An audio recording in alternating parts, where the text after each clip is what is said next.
Jung, one of the most influential psychologists of the 20th century, believed that our journey in the first decades of life is not the main story but rather a preparation for what lies ahead. He said that life really begins at 40. Until then, you're just doing research. This is a bold statement that challenges the way most people view aging. We're taught to fear aging, to see midlife as a period of decline, chaos, or crisis. Popular culture is full of cliches about the so-called midlife crisis, a time of existential terror, impulsive decisions, and desperate attempts to hold on to youth. But Jung offers a radically different perspective. What if this phase of life is not a crisis but an awakening?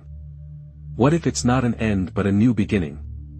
To understand this, we need to look at what the first 40 years of life represent. Think of these decades as a time of exploration, a time when we gather experiences, build identities, and learn how the world works. It's a time of rapid growth. We absorb ideas and values from the people around us. But it's also a time of searching. Who am I?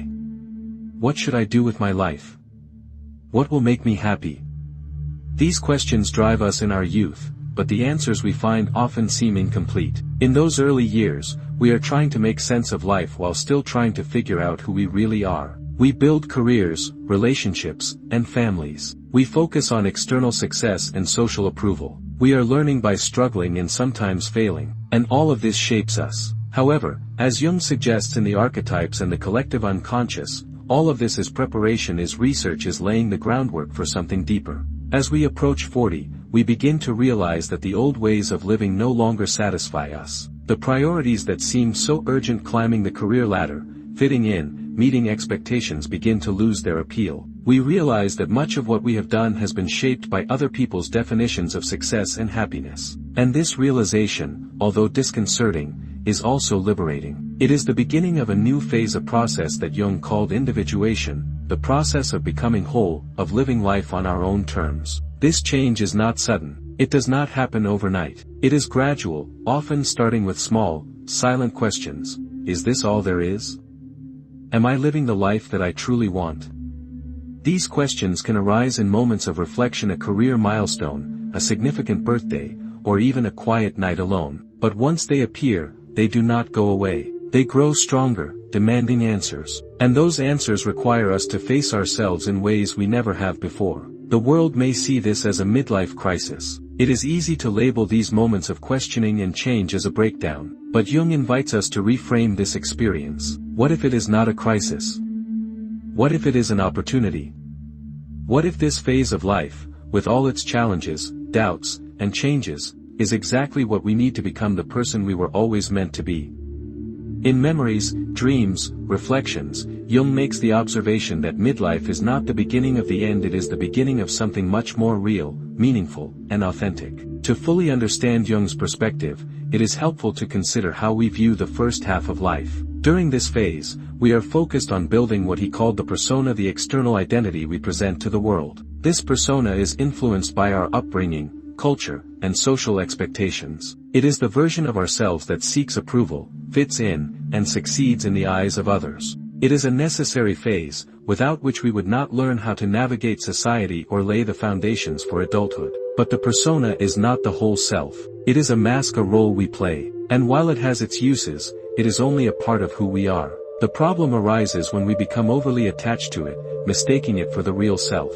As we reach middle age, the cracks in the persona begin to appear. The roles we play, the successful professional, the devoted parent, the faithful partner, begin to feel restrictive. We begin to realize there is more to us than the image we are projecting. And this is where the real work begins. Jung called this process of moving beyond the persona individuation. Individuation is about integrating all the parts of ourselves, not just the socially acceptable ones, but also the shadow and hidden aspects that we have ignored or repressed. The shadow, as Jung described it in Man and His Symbols, contains everything we reject about ourselves, our fears, insecurities, and unfulfilled desires. Facing the shadow can be uncomfortable, even painful, but it is essential for growth. Only by acknowledging and accepting these parts of ourselves can we become whole. In midlife, the process of individuation takes on a new dimension. The questions we face are no longer about external achievement, but about internal fulfillment.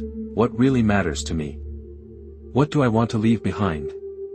What kind of life do I want to create?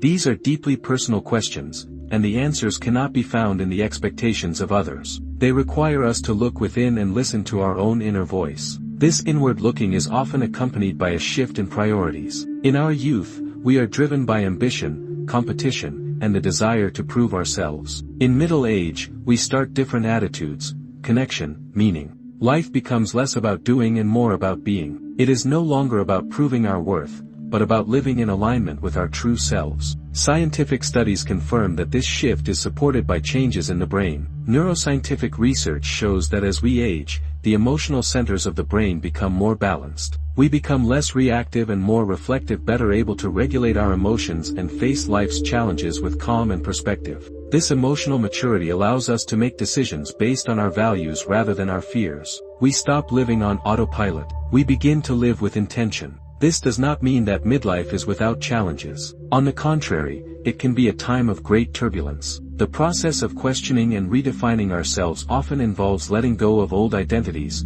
relationships, and goals. This can feel like a loss, and it is easy to understand why some people experience it as a crisis. But as Brené Brown points out, what we call a midlife crisis is often a dismantling. It is a time when we are challenged to let go of who we think we should be and embrace who we really are. This dismantling can be messy. It can involve difficult conversations, big life changes, or periods of uncertainty. But it is also a time of incredible growth. Viktor Frankl, a psychiatrist and Holocaust survivor, wrote that the main force in human life is the will to find meaning. In midlife, this will become more urgent.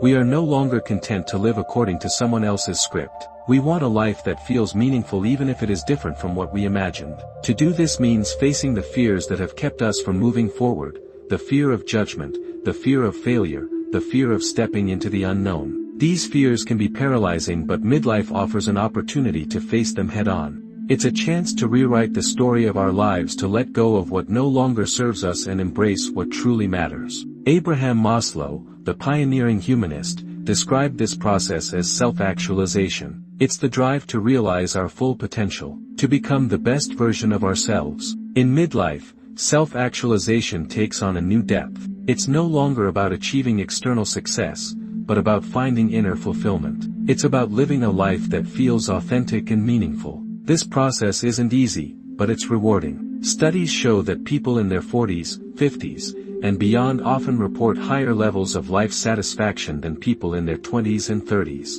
They feel more connected to themselves and others. They're less concerned with what others think, and more focused on what brings them joy and purpose. This is the gift of midlife, the freedom to live on our own terms. Jung believed that this freedom comes from embracing the full complexity of who we are. It's about integra,